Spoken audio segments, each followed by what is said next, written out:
Hello and welcome to Rocket Fuel, your daily update for everything that's happening in the Rocket Pool community. So today is September 17th, that's right, I always forget what date it is, and it's been one of those days in the Rocket Pool community. What can I say? Okay, so first of all I'm going to start off with this update that Joe shared. It says there's a word that Teku high priority update, get on that as soon as possible. And Joe tells you how to do that without there being a new smart node stack. So the smart node stack I think will come soon. Okay, so now that we've got that out of the way, let's get to the good stuff from today. So last night Marceau noticed that there was a nice big juicy deposit in the deposit pool. So remember I was saying the last couple of days the minting has kind of seen an uptick in terms of number of people minting, but the volume hadn't really seen an uptick that much. Like it had somewhat, but not huge. So this one deposit kind of like matched the last few days for each day. And then we got another one that was like 100 in the last hour. And then we got another one for 1,460 ETH. And then we got another one for 1,600 ETH right here. And then we got more 1,300 ETH. So by the end of the day today, we had let me zoom in here. We had 6,568 ETH deposited today across 155 deposits. So that is by far the biggest day of our rETH minting that's happened since Rocket Pool launched. No other day has had this amount of minting, and you can see that the uptrend here like strongly coincides with the merge going through and being successful. So I'm really hoping that it's a mix of liquidity incentives and a mix of merge being successful. But if you have a look here, just give me a second, let me just run this the price, and you can see that let me just jump to present. You can see that rETH has been at a premium, and this premium actually got up to 0.12 earlier. So there's been a premium all day, and that's one of the reasons why the minting has been happening the way it has.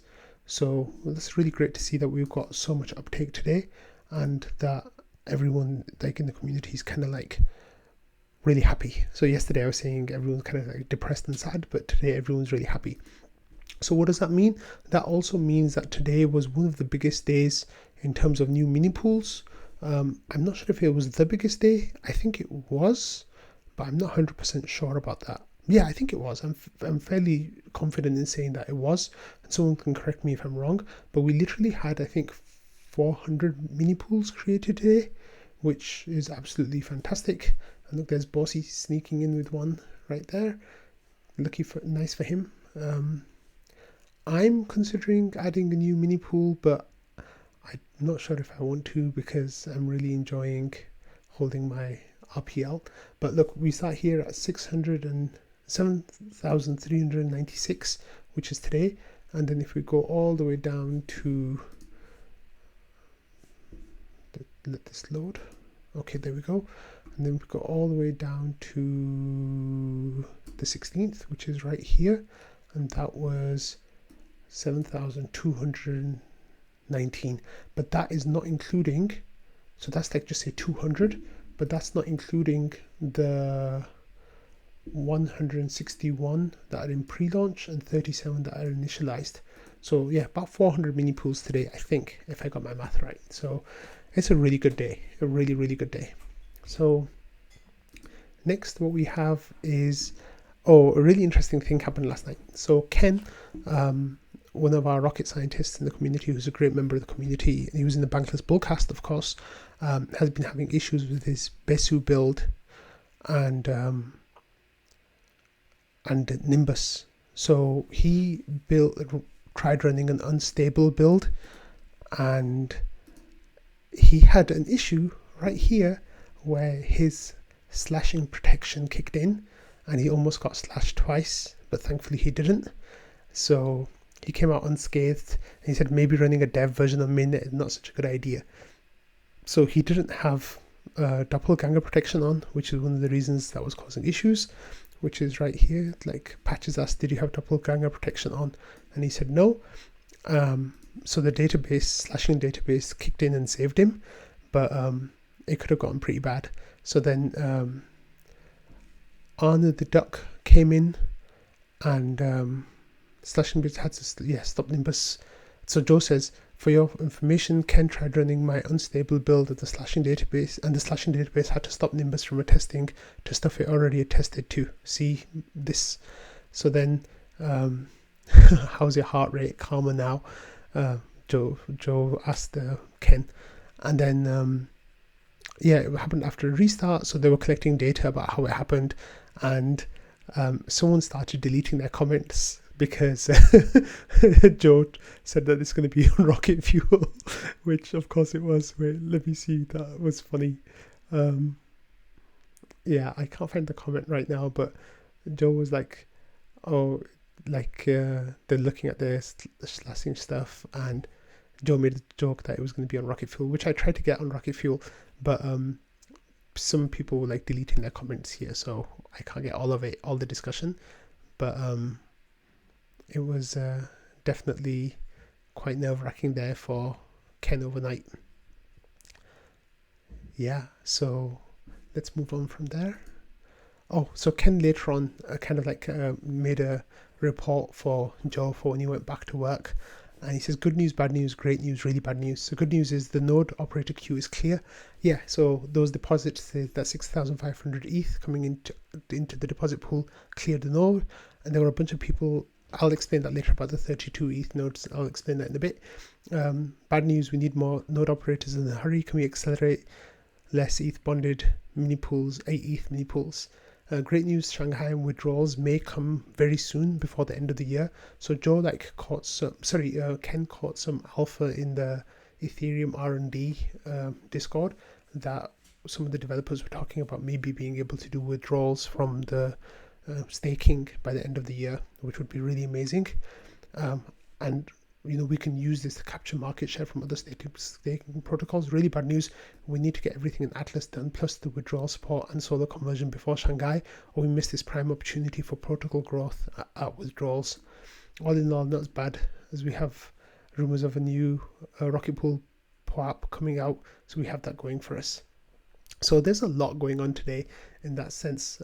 This news here specifically about the withdrawals is really interesting because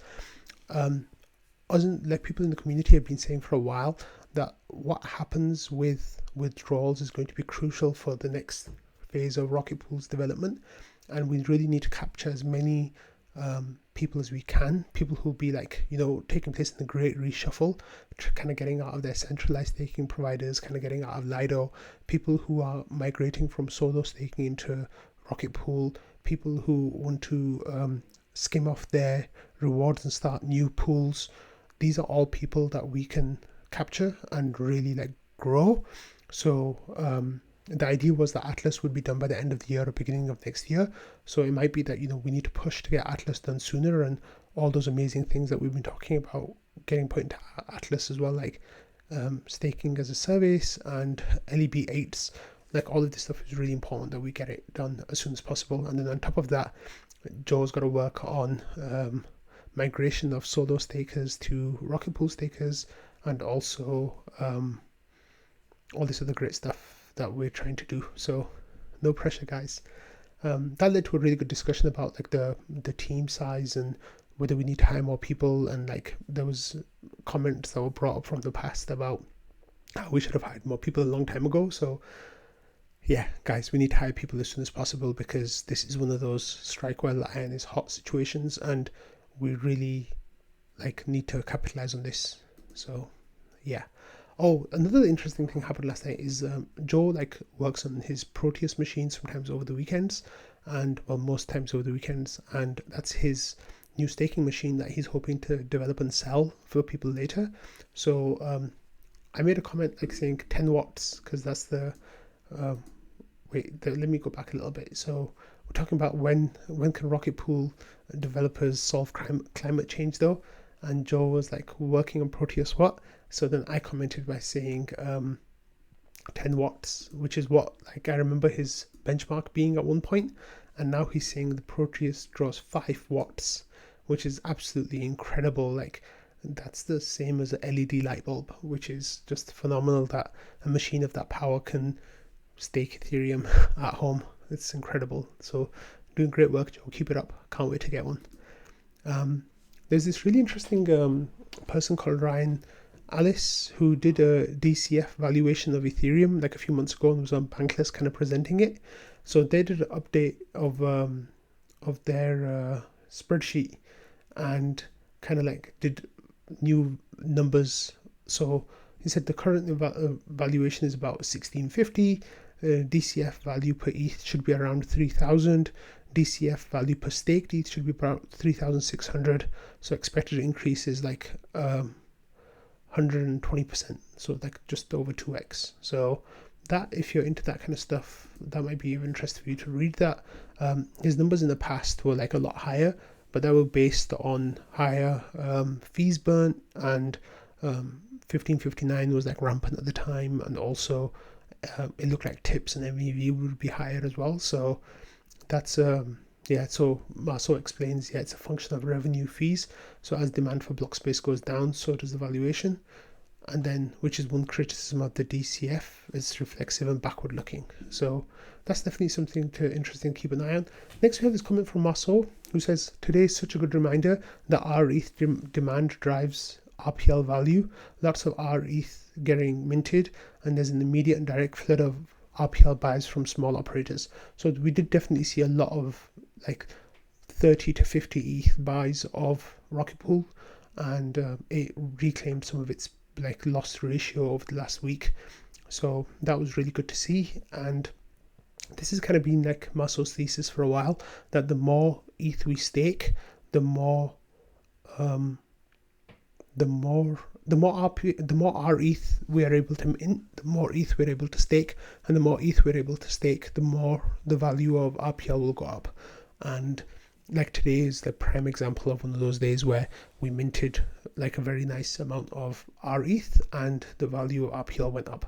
Of course, we'll have to see if that's correlation or causation, but hopefully we'll get a few more days of 5 to 10,000 ETH minting rETH days, and then we can really see what it does to the RPL price. But it's really good to see. So let me explain this next thing. So in the original Rocket Pool contracts, there was a way that you could submit 16 ETH and then join the queue to get matched with rETH. And then there was another option where you could submit 32 ETH, jump the queue, and then wait for the queue to clear before you got refunded your second half of the 16 ETH. So there were, I think, 30 or 40 people who were kind of stuck for the last 3 or 4 months because they had submitted 32 ETH and then the deposit pool never cleared, of the queue never cleared, so they couldn't get their 16 ETH back. So it was like quite a bad like user experience. So what happened is whenever the pool, whenever there's a deposit made in the pool, the deposit only has the ability to clear 2 pending mini queues. So we literally had deposits made that could clear hundreds of mini pools, but we couldn't do anything about it. So people like, normally it's people like Superfizz who's in the ODAO, or other people that kind of run that contract to clear those mini pools. However, last night a bunch of people in the community kind of cleared them. So Ken cleared 23 pools and he spent $50 doing that. Petris did 40 pools this morning and had done many pools before as well for about $60. And then Calurduran spent $500 in gas to clear, I think, like a lot of mini pools. So everyone in the community was like really supportive of all these people doing like really great work and spending money out of their own pocket to clear all these mini pools. And then all those people who were waiting for their 16 ETH back were finally able to get it back today as well. So the contract has actually changed. No, the contract hasn't changed. The user interface has changed in such a way that it doesn't even give you the option now to submit with 32 ETH. You can only do the 16 ETH. So this isn't an issue anymore. It's just holdover from previous user interface that we had that's been removed now. So thankfully those people were able to get them ETH back. Some of them have already put their new found 16 ETH back into the staking pool, and then we're able to get it all staked today because the queue was cleared multiple times. So that was really, really great to see. But there's a whole lot of stuff I'm missing today. There was just too much stuff. It's really funny because yesterday I was saying about how there was negativity in the space, but I feel like all of that's kind of been replaced with euphoria today. Like the price has done a nice increase for the RPL token, like the queue was cleared, and all these people who had been waiting for their ETH back for months finally got it back today. Marco, Barco, and Patricio were able to spin up, I think, more than 100 new mini pools just for them today as well. There's been a lot going on. I think they are already spinning up even more mini pools and like creating a new queue now. But hopefully these deposits keep coming in and like these new mints keep happening, and we can see the protocol grow right in front of our eyes. We had been saying for a while that the merge was going to be one of the catalysts that are doing that, and obviously the incentives for the rETH token are doing that. So those things together have really made a difference, and it seems like it has, right? Like if you just look at that chart and you look at look, since the merge we've had 155, 142, 155 deposits, and before that we were getting like low double digits, but now we're getting like low triple digits, which is really great. And just the amounts that's going in has gone up literally like more than 100x. So it's really, really, really great to see, and I hope it continues. Anyway, one thing that I need to finish on is tomorrow, which is Sunday, there is a small chance that I will not be producing a rocket fuel video. There is something you can do to help me make one. I'm definitely open to making one, but I don't know if I'll have time to read trading all day. Like, as you all know, there's the rocket fuel Discord channel, which you should definitely come by and stop by and say hi. It's right here under trading. If you come here, and like Joe's having a chat with Disby right now, but if you come in here and just like leave links to things that you find interesting, that will definitely make producing rocket fuel tomorrow much, much, much easier. So yeah, that's my plea to the community for tomorrow. If you want to watch rocket fuel, then send me links to exciting things that are happening in that channel, and it'll make it a lot easier for me to find that stuff. Okay, so I'm going to finish now. Have a great rest of your weekend, and hopefully I'll see you all tomorrow. Bye.